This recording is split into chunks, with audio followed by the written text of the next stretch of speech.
అందరికీ నమస్తే. నేను మీ గోపి. వెల్కమ్ టు తెలుగు రాజ్యం. నిన్న పల్నాడు జిల్లాకి వైఎస్ఆర్సీపీ అధినేత వైఎస్ జగన్మోహన్ రెడ్డి గారు రెంటపాల అనే ఊరిలో ఉప సర్పంచ్ చనిపోతే అతని కుటుంబాన్ని పరామర్శించడానికి, అదేవిధంగా ఉప సర్పంచ్ విగ్రహ ఆవిష్కరణకైతే నిన్న పల్నాడు జిల్లాలోని సత్తెనపల్లి కాన్స్టిట్యున్సీలో ఉన్న రెంటపాలకైతే నిన్న తాడేపల్లి నుంచి వెళ్ళడం జరిగింది. ఉదయం 8:30 గంటలకు స్టార్ట్ అవుతే ఈవినింగ్ 5 గంటలకైతే రెంటపాలకు చేరుకున్నారు. అంటే ఇది ఒకప్పుడు గతంలో వైఎస్ జగన్మోహన్ రెడ్డి గారు ఒక 6 కిలోమీటర్లు ప్రయాణించడానికి హెలిప్యాడ్లో వెళ్ళేవారు.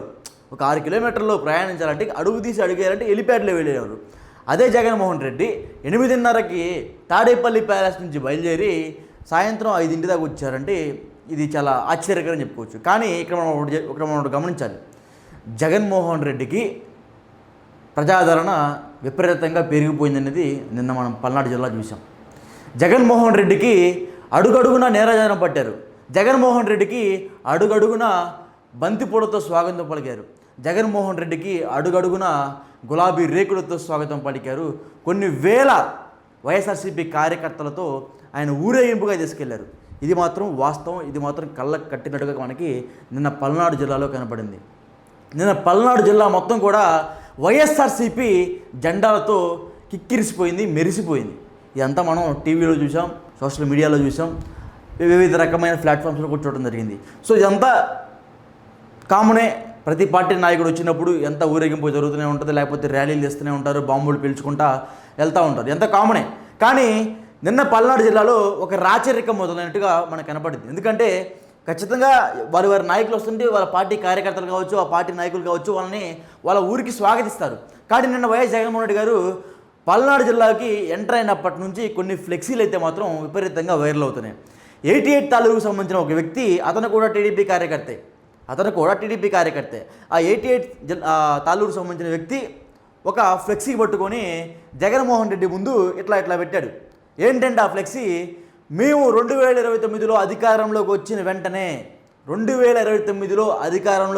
వెంటనే ఇదిగో ఇది మనోడు పెట్టిన చూసేది. 2029లో వైఎస్ఆర్సీపీ వచ్చిన వెంటనే గంగమ్మ తల్లి జాతరలో వేట తలలు నరికినట్టు నరుకుతాం, రప్ప నడుగుతాం ఒక్కొక్కరిని కొడుకులనండి అన్నట్టుగా ఈ బ్యానర్ అయితే విపరీతంగా వైరల్ అయింది. ఈ విపరీతంగా వైరల్ అయిన నేపథ్యంలోనే ఈరోజు వైఎస్ జగన్మోహన్ రెడ్డి గారు ఒక ప్రెస్ మీట్లో భాగంగా ఆయన్ని కొంతమంది జర్నలిస్టులు అడిగారు, ఏంటి సార్ ఇట్లా మీరు నిన్న పల్నాడు డిస్ట్రిక్ట్ వెళ్ళారు కదా, ఇక్కడ మీ కార్యకర్తలు ఈ విధంగా రచ్చరచ్చ చేస్తున్నారంటే మీరు ఎందుకు స్పందించలేదంటే దేనికి స్పందించాలి అన్నాడు. అప్పుడు ఒక జర్నలిస్టులు ఇట్లా ఒక బ్యానర్స్ కొన్ని హైలైట్ అయ్యాయి, ఆ బ్యానర్స్కి మీరు సమాధానం ఇస్తారా అంటే ఏం హైలైట్ అయ్యాయని అడిగారు. ఇట్లా గంగమ్మ తల్లి జాతరలో ఏట తలను బలిచ్చినట్టుగా 2029లో మీ అధికారంలో రాగానే ఒక్కొక్కటి తలను నరికేస్తారంట కదా అని పిల్లలు బ్యానర్ పట్టుకు ఇట్లా ఉన్నారంటే అవునబ్బా అయితే ఏంది అన్నట్టుగా అయితే వైఎస్ జగన్మోహన్ రెడ్డి గారు మాట్లాడటం చాలా అవమానకరం. ఎందుకంటే ఆయన మాజీ ముఖ్యమంత్రి, ప్రస్తుత ఎమ్మెల్యే, ఒక పార్టీ నాయకుడు. అలాంటి వ్యక్తి పబ్లిక్లో ఒక వ్యక్తి ఇట్లా బ్యానర్ పట్టుకొని 29లో అధికారంలో రాగానే మేము నరికేస్తామంటే ఇది రాచరికంలో ఉన్నామా, ఆటవికంలో ఉన్నామా? మనం ప్రజాస్వామ్యంలో ఉన్నాం. ప్రజాస్వామ్యంలో ఈ విధంగా బ్యానర్లు పట్టుకొని తిరుగుతుంటే ఇంకా ఆ పార్టీ నాయకుడు వాళ్ళు సపోర్ట్ చేస్తున్నాడు.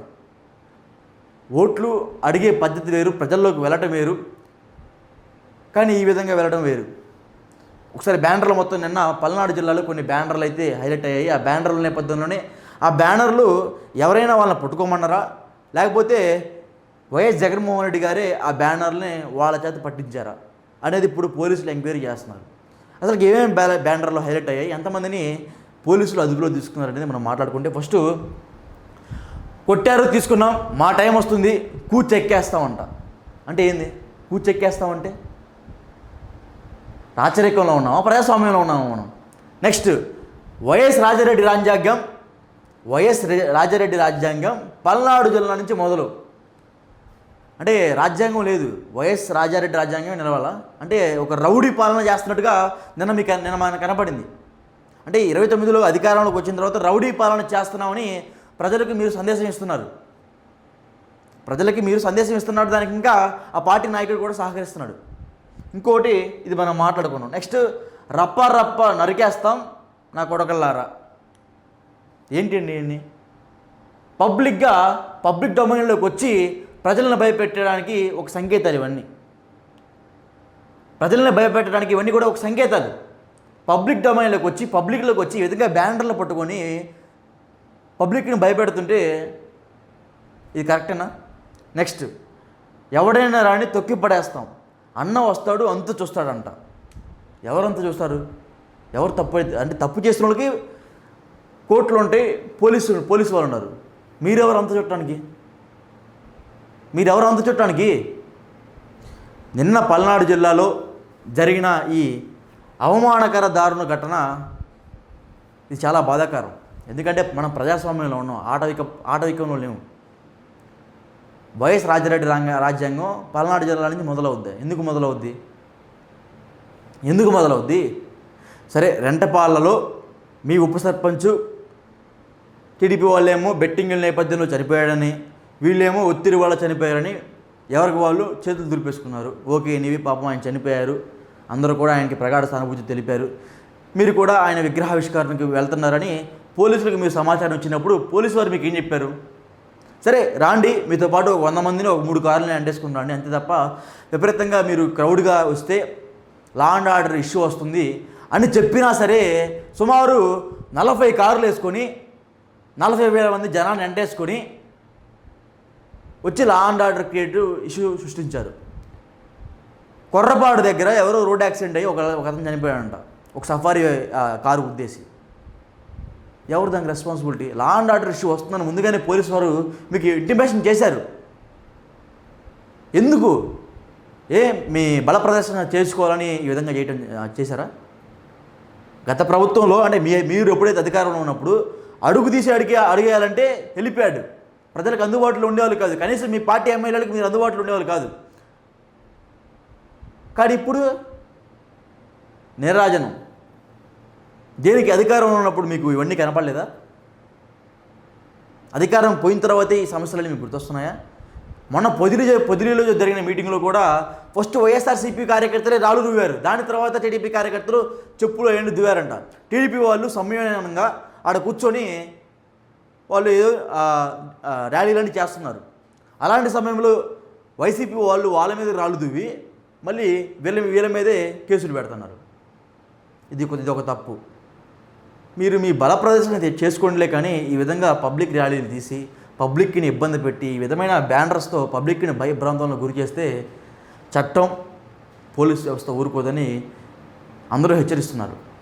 నిన్న పల్నాడు జిల్లాలోకి ఎంటర్ అయిన తర్వాత సత్తెనపల్లి దాటి ఒక రైల్వే స్టేషన్ కట్ట ఉంటుంది. ఆ కట్ట కొంచెం ముందుకు రాగానే రెంటపాలెం ఎంట్రన్స్ పేస్పాడు ఒక ఊరు ఉంటుంది. ఆ పేస్పాడు దగ్గర బార్గేట్లు వేసి పోలీసులు అడ్డుపడుతుంటే అంబటి రాంబాబు వాళ్ళ అనుచరులు అందరూ కూడా పోలీసు వారి మీద తిరగబడి ఆ బార్గేట్లు ఎత్తేస్తున్నారు. అరే ఆయన వస్తే ఇంత ఇబ్బంది అవుతుంది, ప్రజలందరూ కూడా ఈ బార్గేట్లు అవతలే నిలిపివేయండి, జగన్మోహన్ రెడ్డి గారు ఒక్కరే లోపలికి రాని అని పోలీసులు ఎంతో మొత్తుకొని చెప్పినా సరే బార్గేట్లను ఇసిరిసిరేస్తున్నారు. అంటే పోలీసు వారికి కూడా మీరు సహకరించట్లేదు. ఏమన్నా అయితే ఎవరిది రెస్పాన్సిబిలిటీ? మీరందరికీ మీ చేతులు దులిపేసుకొని పోతారు. తర్వాత ఎవరు? పోలీసు వారే కదా ఇబ్బంది పడిపోయేది, ప్రభుత్వం మీద కదా మచ్చొచ్చు పడేది. మిమ్మల్ని పరామర్శించొద్దన్నట్లు వాళ్ళు ఎవరు కూడా తక్కువ మందితో వెళ్ళండి అని చెప్పారు అంతే. సో ఈ విధంగా నిన్న పల్నాడు జిల్లాలో దారుణ ఘటన జరిగింది. విధమైన బ్యానర్లు వేసుకొని ప్రజల్ని భయభ్రాంతానికి గురి చేస్తూ ఇంకా వైఎస్ జగన్మోహన్ రెడ్డి గారు కూడా దీన్ని సమర్థిస్తున్నారంటే చాలా బాధాకరం. డెఫినెట్గా మీ కార్యకర్తని వెళ్ళి కలవండి, మీ ప్రజలతో మీరు మమేకం అవ్వండి, ప్రజల సమస్యని ప్రభుత్వానికి ఎత్తి చూపాలే తప్ప ఈ విధమైన సంకేతాలు ఇచ్చి ప్రజలను భయభ్రాంతానికి గురి చేస్తామంటే ప్రజాస్వామ్యం ఊరుకోదని చాలామంది హెచ్చరిస్తున్నారు. సో అదేవిధంగా ఈరోజు చాలామంది మీద కేసులు పెట్టారు. నాకు అండగా నిలబడ్డ ప్రతి ఒక్కరి మీద కేసులు పెట్టి లోపలేస్తున్నారని అంటున్నారు. వాళ్ళు చాలా పొరపాట్లు చేశారు. లిక్కర్ స్కామ్లో ఇరుక్కున్నారు, భూదందాలు ఇరుక్కున్నారు, రేషన్ మాఫియాలు ఇరుక్కున్నారు. ప్రతి ఒక్కరు మీద కేసు పెడతారండి, ఎవరు ఊరుకునే బెటర్ కదా. సో ఇవన్నీ కూడా రీసెంట్ టైమ్స్లో విపరీతంగా వైరల్ అవుతుంది, విపరీతంగా అరెస్టుల పర్వం కొనసాగుతుంది. గత ప్రభుత్వంలో చేసిన తప్పులు అందరూ ఎవరైతే తప్పులు చేశారో వాళ్ళ మీద కేసులు పెడుతున్నారు. సో ఇవన్నీ కూడా మీకు తెలుసు, వాళ్ళ వెనక ఏం జరుగుతుంది అన్నీ కూడా మీకు తెలుసు. కానీ వెనకేసుకొని వస్తున్నారు. సో తప్పులేదు, ఎవరి నాయకులు వాళ్ళ కార్యకర్తలను వాళ్ళ నాయకులు వెనకేసుకొని వస్తారు, అది మాత్రం తప్పులేదు. కానీ సో అదంతా పక్కన పెడితే ఈ ఇష్యూ వచ్చేసరికి పల్నాడు జిల్లాలో మాత్రం నేను మాత్రం విపరీతమైన తొక్కిసలాట, తోపులాట, ఆ క్యాన్వాయ్ వస్తున్నప్పుడు ఒక అతను తగిలేసి ఆ క్యాన్వాయ్ మధ్యలో ఒక అతను చనిపోవడం జరిగింది.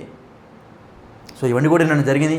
కేవలం పోలీసు వారు మాట వినుంటే నిన్న అతను చనిపోయి ఉండేవాడు కాదని ప్రజలు చెప్తున్నారు, ప్రజలు వ్యక్తపరుస్తున్నారు వాళ్ళ బాధని. సో ఖచ్చితంగా ఈరోజు జగన్మోహన్ రెడ్డి గారు చేసిన ఈ కామెంట్ మీద, అదేవిధంగా నిన్న పల్నాడు జిల్లాలో జరిగిన ఈ ఫ్లెక్సీల రగడ మీద మీ ఒపీనియన్ కింద కామెంట్ రూపంలో తెలియజేయండి. Thank you.